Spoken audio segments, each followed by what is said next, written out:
Welcome to the Deep Dive, where we take your curiosity and, well, we plunge right into fascinating subjects, trying to unearth some surprising facts and, hopefully, clear insights. Today we're embarking on a really profound journey, I think. We're looking into ancient spiritual texts, specifically a collection known as the Asaṅkhata Vaggo. Yeah, and our mission for this deep dive really is to unpack a central concept. It's quite transformative, this idea within the text, Asaṅkhata.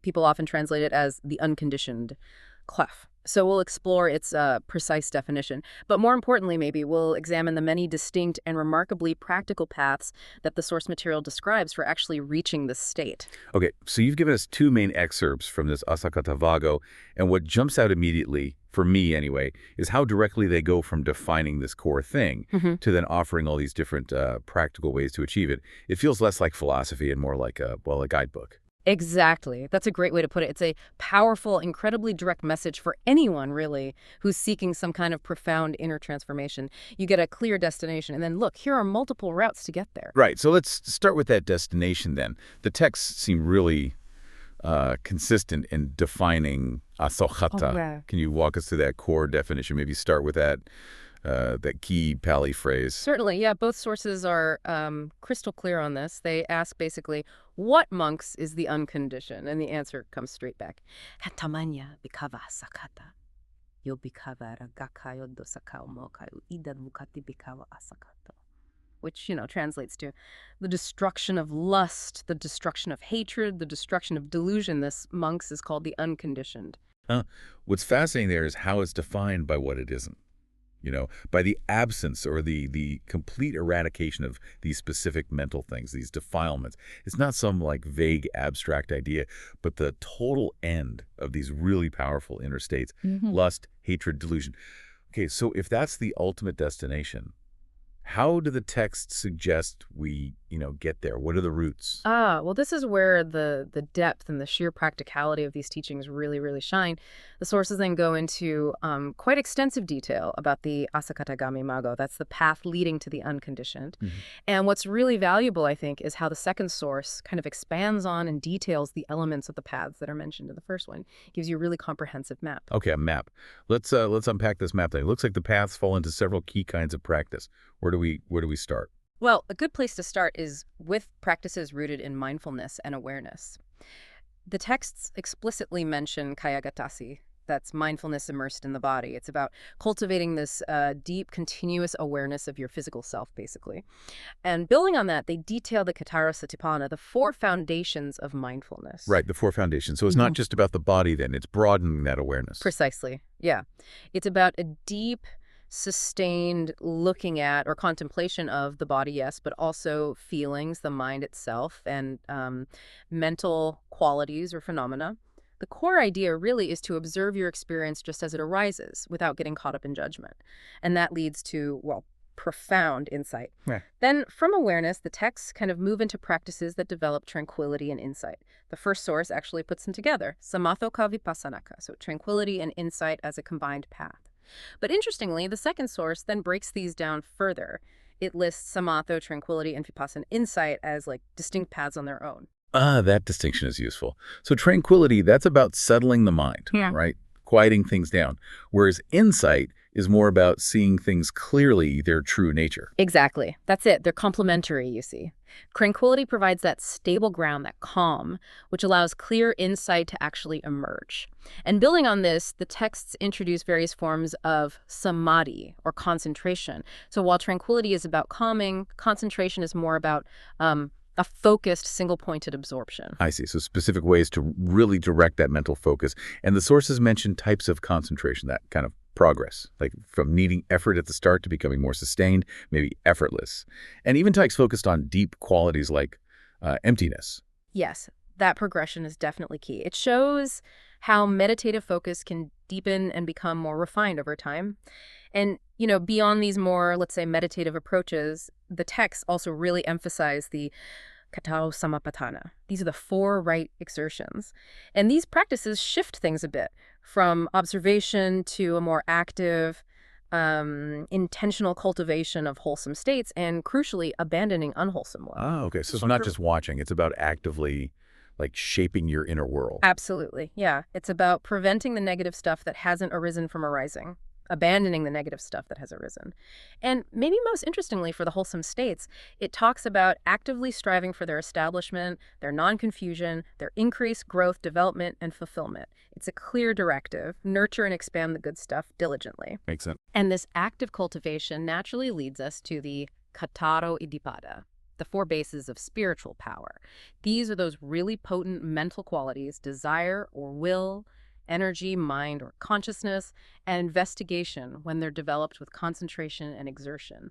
They kind of act as the driving forces propelling you along the path. Yeah, the engines of practice, you could say. And then we have the indriyāni and balāni, the 5 spiritual faculties and 5 powers. Are these different again from what we just talked about? They are, yes, but they definitely reinforce those core qualities. The texts present 5 key qualities: faith, energy, mindfulness, concentration, and wisdom in 2 powerful ways. First, as spiritual faculties, the indriyāni, which highlights their function as like active abilities we need to develop. And then as powers, the balāni, emphasizing their strength and stability once you've actually cultivated them. Ah, I see. So it's like developing the skill and then having the solid strength of that skill. Yeah. And you mentioned, especially in the second source, many of these are described with that phrase again leading to seclusion, dispassion, cessation, and release. That keeps popping up. That repetition is absolutely crucial. Yes, it really underscores the ultimate aim, the result of these practices. We also see the same outcome tied to the sattva-bojjhaṅgā, the 7 factors of awakening. These are mindfulness, investigation of states, energy, rapture or joy, tranquility, concentration, and equanimity. These specific qualities, when cultivated, are said to lead directly to enlightenment. Wow. And finally, there's a path that many people listening might have heard of, the ariya maggo, the Noble Eightfold Path. Both sources point to this as a major path, right? Indeed, yes. The Noble Eightfold Path offers a really holistic approach. It covers wisdom, that's right view, right intention. It covers ethical conduct, right speech, right action, right livelihood. And it covers mental development, right effort, right mindfulness, right concentration. These 8 parts, when you practice them diligently, also lead directly to that same goal: seclusion, dispassion, cessation, and ultimately release from suffering. That's a truly remarkable collection. So many distinct paths, but they all seem interconnected somehow. So if we try to connect this back to the bigger picture for us, for you listening, what does this huge range of practices tell us about the the core of these ancient teachings?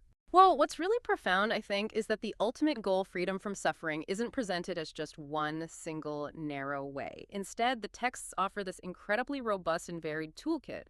It tells us that this liberation is accessible through a diversity of practices, but they all, one way or another, directly address those core issues: lust, hatred, and delusion. And, that repetition of the teacher's urgent instruction is also quite striking. I'll paraphrase slightly. What needed to be done by the teacher out of compassion, I've done for you. Here are places to practice: roots of trees, empty dwellings, meditate. Don't be heedless, don't regret it later. This is our instruction. It feels like a very urgent call to action, doesn't it? It really does. It's like an invitation to just pick a path and start right now. And, okay, it gets even more interesting because you mentioned the second source uses asaṅkhata, almost like a placeholder for a whole long list of other really profound terms, but they're all defined by that same core meaning: the destruction of lust, hatred, and delusion. So these are basically just different names or maybe different facets of the same ultimate reality or goal. Precisely, yeah. The texts literally use phrases like Yatha asaṅkhata tatapittaretaba, which means something like to be expanded upon, just like asaṅkhata. Yeah. It clearly indicates these terms are synonyms. And what's truly profound about this huge vocabulary isn't just, how many terms there are. It's how each term offers a slightly different lens, a unique perspective for understanding the multifaceted perfection of this unconditioned state. It tells us this liberation isn't just one thing, but it includes peace and purity and ultimate freedom from all suffering. That's incredible. So, okay, beyond asaṅkhata, the sources say this state can also be called things like ante, the end, anesava, the stainless, sakai, the truth, para, the far shore, nipuchor, the subtle, sududasa, the hard to see. Wow, and it keeps going. Ajara, the ageless, duba, the stable, apalokita, the unmanifested or unperceived, anidasana, the invisible, vipassanā, which is about non-proliferation, the mind stopping its endless commentary. Sante, the peaceful. Amate, the deathless. And then pote, the excellent. Siva, the auspicious. Koma, the secure. Chakai, the destruction of craving, that's huge. Acharya, the wonderful. Abute, the marvelous. Anitika, freedom from suffering itself. And Anitika made the nature of freedom from suffering. And of course, Nibbana, nirvana, which many people will recognize.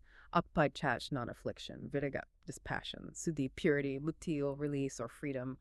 Anaya, non-attachment. Goodness. And then these powerful metaphors too. Depha, the island. Lakha, the shelter. Tateti, the protection. Sarnai, the refuge. And even Pariyad, the ultimate goal or refuge, which they actually defined again explicitly with the destruction of lust, hatred, delusion, and mindfulness of the body as its path.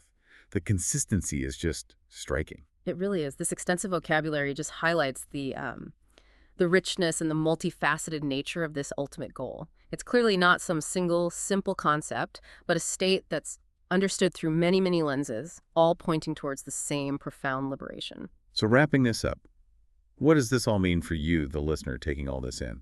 Well, it seems to mean that within these ancient teachings, there's a really clear map. There are detailed instructions. And there are multiple pathways offered for achieving a state that's free from those core mental poisons.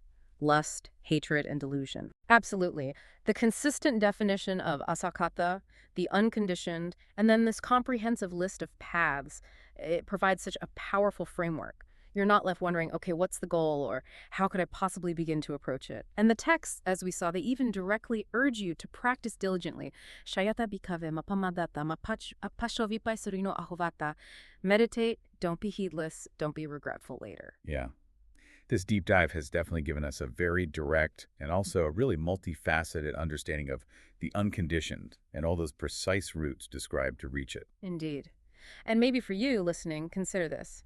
If this ultimate liberation, this freedom from lust, hatred, and delusion is accessible through so many different paths, what subtle ways might those mental defilements, as the texts call them, be quietly influencing your daily decisions, maybe even without you noticing? And how might just exploring one of these paths, even taking a small step on one, begin to shift that dynamic for you? Something to think about.